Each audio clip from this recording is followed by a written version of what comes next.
Ayan guys, ang lalaki at ang malalago ng aking mga pipino, nagapang na siya.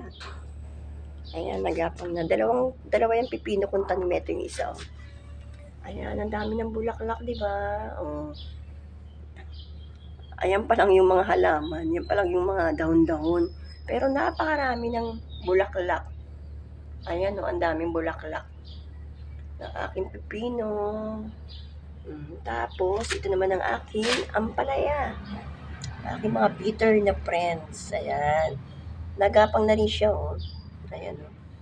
Ang lago-lago na rin. Maliliit pa lang mga dahon. Pero, gumagapang na. Ayan, napagapang na siya. Kaya nilagyan ko dyan ng mga kahoy-kahoy, eh. Para gumapang nga. Ayan, diba? Para umakyat siya dun sa balag. May pakinabang naman tong mga balag-balag na yung birthday, pabitin. Ayan, tapos ito yung aking, ayan, yung aking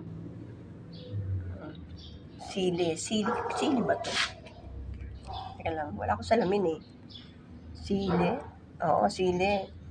Sili yan, ayan, ang daming sili. Ayan, naglalaki yan yung mga sili ko, sili labuyo. Tapos, ito yung aking kamatis. Pero pa yung tanim ko doon na inubos ng mga snail na maliliit. Ito na lang yung kamatis ko na konti na lang din. Dahil tinaob naman ng pusa. Tapos ito yung kalamansi. Ayan, yung kalamansi ito. Ayan, kalamansi yan. Ayan, kalamansi naman to. Ang aking kalamansi. May bunga na kaya ito nung nakaraan, 3 piraso. Kinuha nila, tapos parang nagtampo. Ayun, kalamansi yan. Tignan na, boss. Tanggalin natin ang bulok. Ayan, talbos ng kamote. Lago na rin. Ayan, may sili pa ako na buyo. Sili na buyo. Tingnan natin, baka meron na naman dito. Snail. Sili na buyo pa rin to eh. Ayan. May mga snail. Ayun, meron na namang snail. Oh my God. Teka. Asan na ba yun?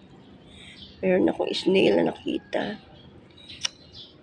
Kaliliit naman kasi nitong mga snail na to, pero kalalakas makaubos ng Meron siyang snail, guys. Kung makikita nyo, saan ba yun? Ayun, no, nakatago.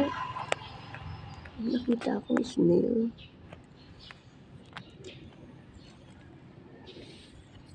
Ayan, may mga snail ito. Snail ba yun? Tanggalin natin yung snail mamaya, ha? Ayan. Yan ang aking mga halaman doon, sari-sari. Buyas, kamatis. Bahay kubo na no? Ayan. Diba? Check it out. Oh. Tanim ulit ako ng bagong siling labuyo. Inihahagis ko lang naman yan sila dyan. Pag yung mga nabubulok na yung sili namin, inihahagis ko. Tapos mga ilang araw lang yan, tutubo na yan. Ganyan, tignan nyo. Tutubo na rin yan ulit after. Yan, ito yung aking bell pepper. Bell pepper yan. Dami niya ang bell pepper. Pwede na pala itong kumuha ng dahon para pag nagtinola ako. Dahon ng sili. Sili yan eh. Ayan ang aking kalamansi.